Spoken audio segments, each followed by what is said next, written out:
halo, apa kabar teman-teman semuanya? Saya Wawan Odistia dan teman saya Ramli Usman. Dan kita sekarang berada di Rumah Olah Pemberdayaan Kopi Sinjai, tepatnya di Desa Arabika, Kecamatan Sinjai, ya. Barat. Ini yang paling saya suka di sini teman-teman, itu di belakang tuh. Pemandangannya mahal. Dan bisa dijumpai di kota yang pemandangan kayak gini, Di. Di Nasami, di kota mah ada gedung tinggi, ada kabel-kabel yang nggak tahu gimana modelnya, saling berkolaborasi. Oke, ya kita sedang berada di Desa Arabika teman-teman, sambil minum kopi dulu ya. Ini pada kesempatan kali ini teman-teman, kunjungan saya kali ini ya. Sandal-sandal boleh ya? Sandal boleh, santai aja, relax. Nah, ini teman-teman, kita mau ngobrolin tentang manfaat dari pemberdayaan kopi Sinjai ini. Dari pemberdayaan kopi ini, itu manfaat apa saja Kakak Ramli yang bisa didapatkan? Mungkin Kakak Ramli bisa ceritakan ya, untuk silakan deh Kakak Ramli.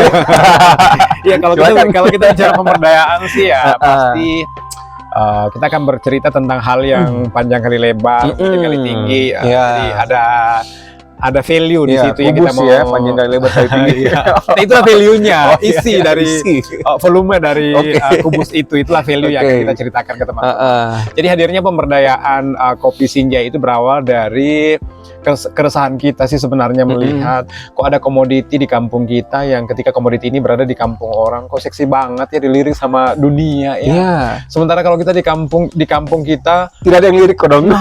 Benar, iya. Dari dulu di masa kita kecil-kecil, begitu-begitu loh. Sampai sekarang loh, kok kayak gitu sih ya. Akhirnya berawal dari kegelisahan itu untuk melihat bagaimana komoditi-komoditi daerah itu bisa dilirik juga oleh daerah-daerah lain. Akhirnya lahirlah pemberdayaan kopi Sinjai yang berawal dari pemberdayaan kopi Patongko. Namanya pemberdayaan kopi Patongko. Kenapa? Karena kita berada di sebuah desa, tepatnya di kampung kecil bernama Lombokna, Desa Patongko di Sinjai Tengah. Nah, di sanalah berawal. Namun karena hampir 80% dari petaninya kami itu adalah warga dari desa tetangga, namanya Desa Kompang, dari masih satu kecamatan dengan Patongko. Tapi perkebunan mereka itu adanya di Desa Patongko, dan kami namakan kopi Patongko. Akhirnya ada timbul rasa-rasa tidak enak, ya kan ya. Petani itu bilang, loh kok namanya Patongko sementara kami ini orang Kompang. Padahal kan memang kopi ya, dia tumbuh di mana. Ini kan kita bercerita tentang indikasi geografis dia tumbuh di mana ya pasti namanya di daerah tumbuhnya. Akhirnya karena berdasar itu, dan ketika kita memberikan nama Patongko ini terlalu eksklusif ya. Akhirnya kami berpikir kasih nama apa yang cocoknya ya, supaya mendengarnya saja ini berasa grande. Dan ternyata memang pada akhirnya kami memilih nama pemberdayaan kopi Sinjai, karena akan kita angkat itu adalah bagaimana kopi-kopi Sinjai itu bisa dikenal publik. Kopi-kopi dari Sinjai yang berkualitas itu bisa dinikmati oleh semua orang. Kemudian kopi-kopi dari Sinjai itu ketika dikenal semua orang, kemudian punya kualitas yang bagus, dikenal publik, maka kembali lagi kebermanfaatannya itu akan kembali ke petaninya sendiri. Petani akan merasakan bagaimana harga-harga dari kopi itu sendiri. Gitu, Kak. Kalau dari Sinjai sendiri nih Kak Ram, dari Sinjai sendiri ini ada berapa banyak desa-desa penghasil kopi? Kan kalau macam kayak di tetangga kita ya, di Toraja kan sana banyak ya. Banyak sekali. Iya kan, ada, kita udah pasti kenal lah yang namanya daerah Sapa, ya kan, Awan, Pulu-Pulu, nah itu kan Gendang Batu, nah itu kan banyak banget. Nah, Sinjai sendiri, kalau Sinjai sendiri Kak Ram, itu apa saja nama-nama desa yang penghasil kopi di sini? Kalau penghasil kopi di Kabupaten Sinjai itu sebenarnya ada 3 kecamatan penghasil kopi yang sangat besar. Utamanya ada di Sinjai Barat, Sinjai Borong, dan Sinjai Tengah. Kecamatan ya, kecamatan ya ini. Sinjai Barat, Borong, Tengah.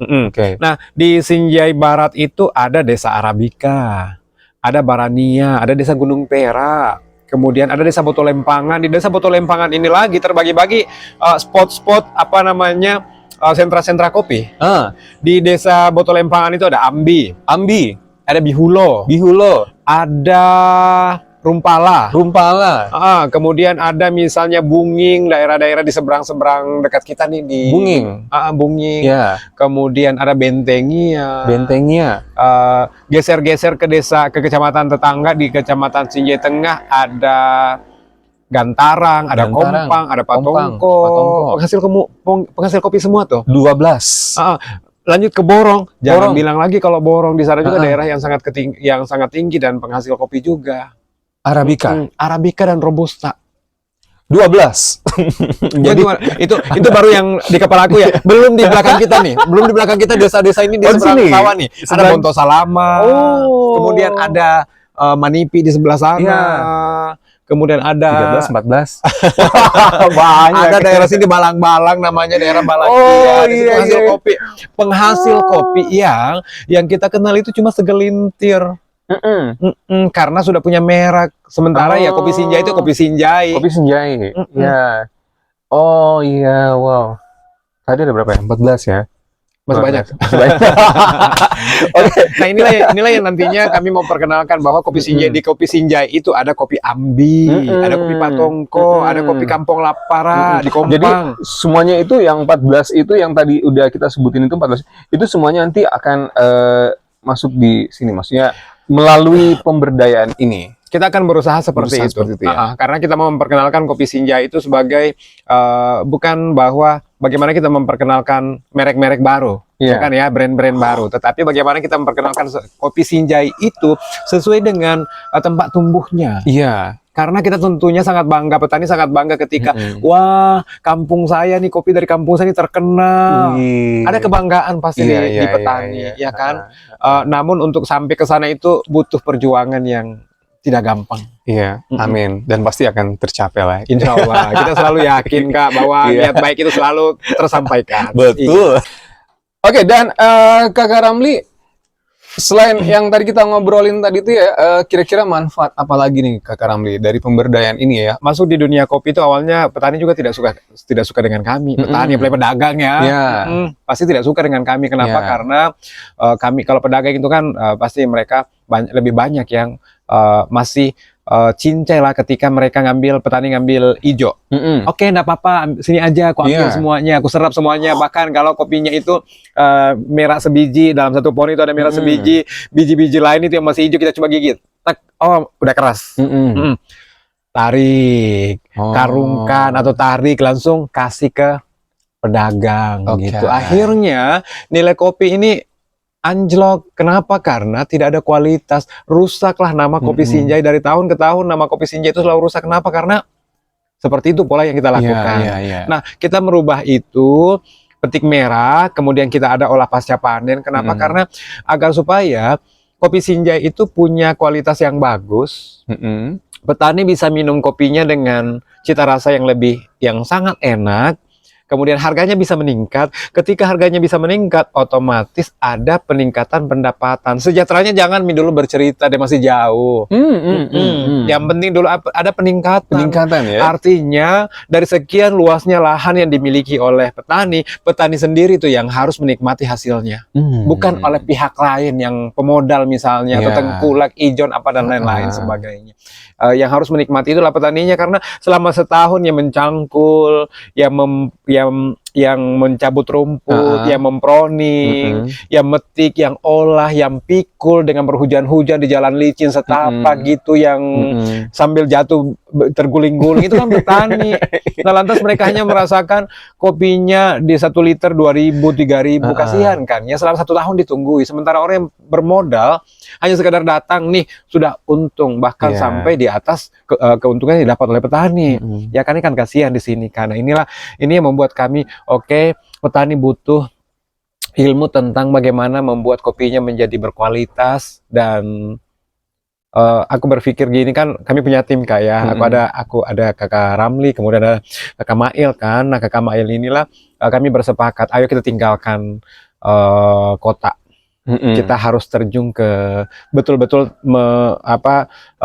mungkin terlalu berlebihan ketika kita bilang kita wakafkan deh umur kita untuk bagaimana membuat kopi Sinjai itu berkualitas supaya petani itu bisa merasakan manfaat dari kopinya sendiri. Nah, dari sini akhirnya petani terbiasa metik merah, akhirnya merasakan oh kopinya sudah mulai nikmat. Kebiasaan terdahulu ditinggalkan seperti panen hijau ditinggalkan.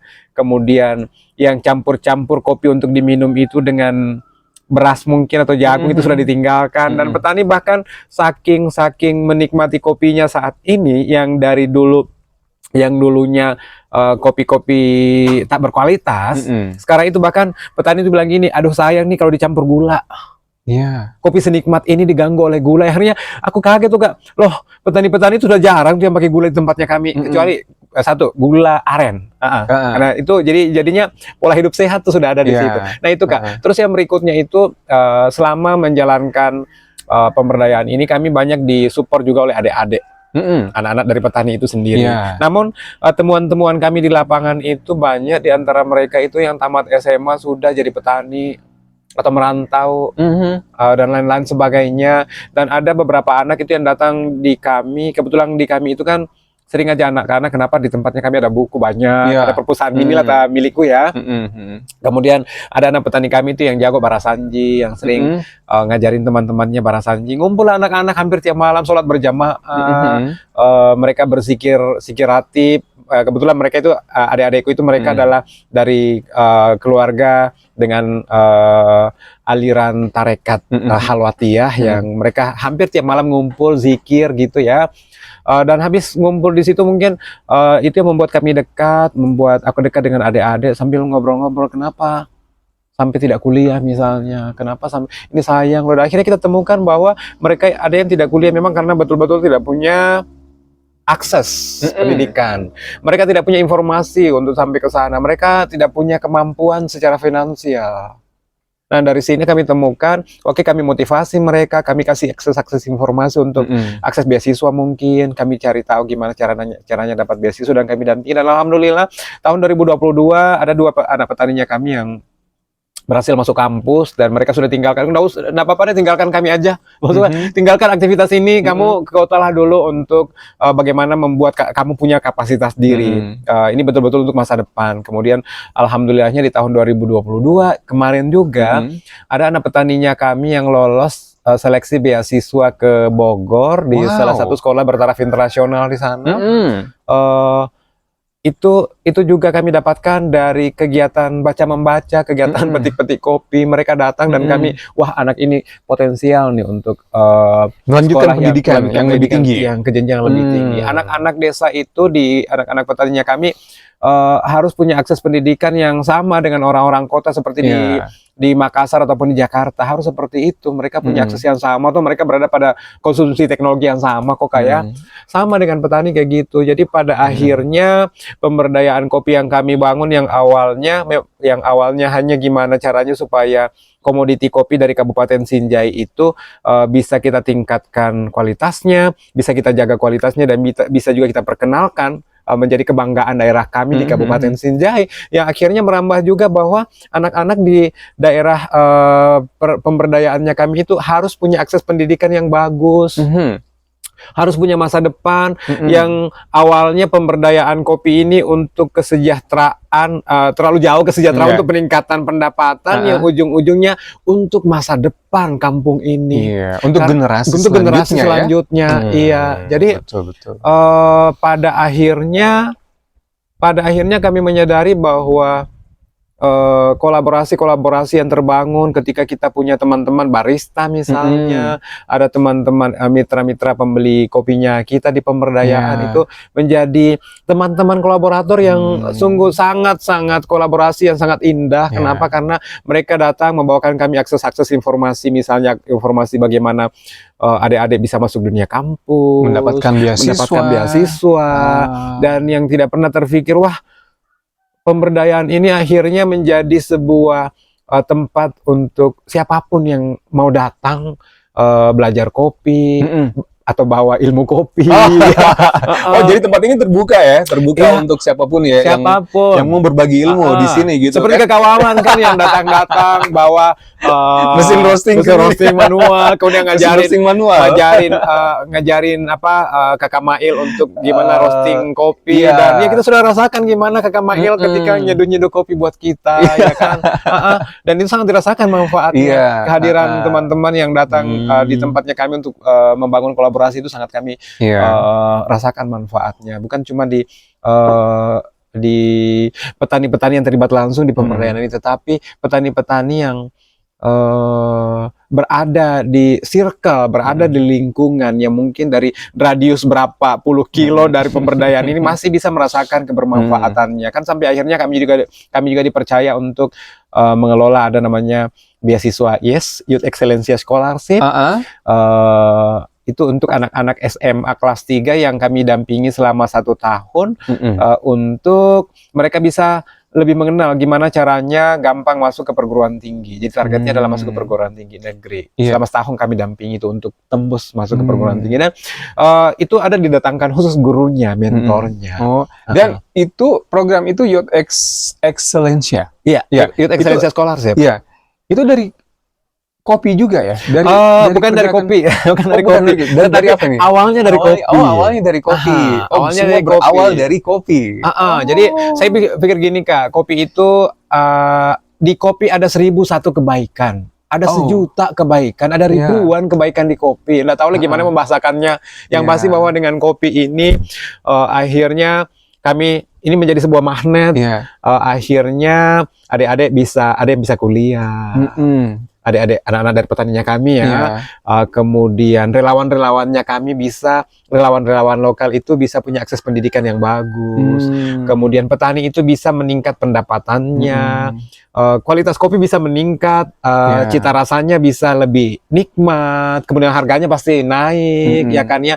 Pertanian kopi itu menjadi lebih bagus. Kemudian akhirnya ada lagi program yang masuk, misalnya kan pemberdayaan ini kan atas support sepenuhnya oleh Dompet Duafa, ya kan. Baik itu Dompet Duafa Sulawesi Selatan maupun Dompet Duafa di Jakarta, di pusat. Akhirnya kita dipercayakan untuk program beasiswa, ditempatkan di rumah olah ini, adik-adik belajar untuk tiap pekannya. Kemudian ada lagi program yang lain, masuk program yang lain itu kayak misalnya ada program kesehatan nih. Wih, luar biasa. Jadi akhirnya dari berawal dari pemberdayaan kopi yang kami geluti berdua, Kakak Mail dan Kakak Ramli. Akhirnya kami dilirik untuk menjadi sebuah pemberdayaan yang terintegrasi. Ada pendidikannya di dalamnya, ada ekonominya, ada kesehatannya.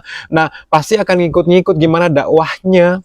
Karena anak-anak yang masuk dalam program beasiswa ini kan kami target Anda harus hafal juz 30 baru selesai program ini. Iya kan gitu. Iya, bahkan ada tuh buku hariannya, sholatnya gimana, kayak buku harian Ramadan mungkin.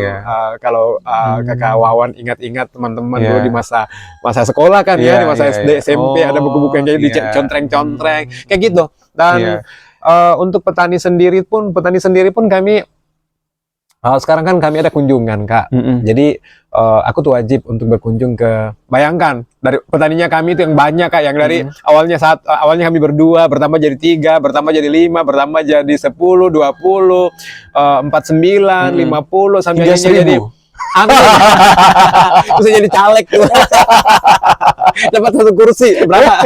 2 kursi ya.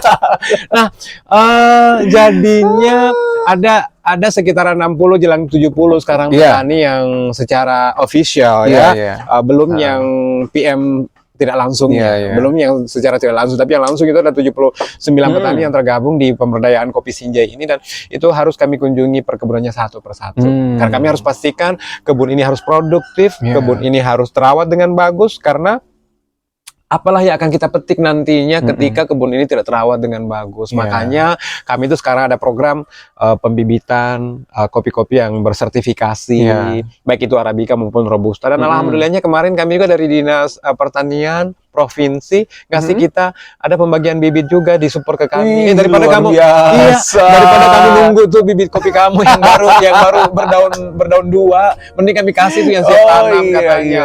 Ya alhamdulillahnya sudah mulai ditanam. Kami jadi dari Dompet Duafa juga support ke petaninya kami yang terhimpun di dalam pemberdayaan ini. Kami support mereka dengan pupuk, pelatihan pupuk juga, pembuatan pupuk organik.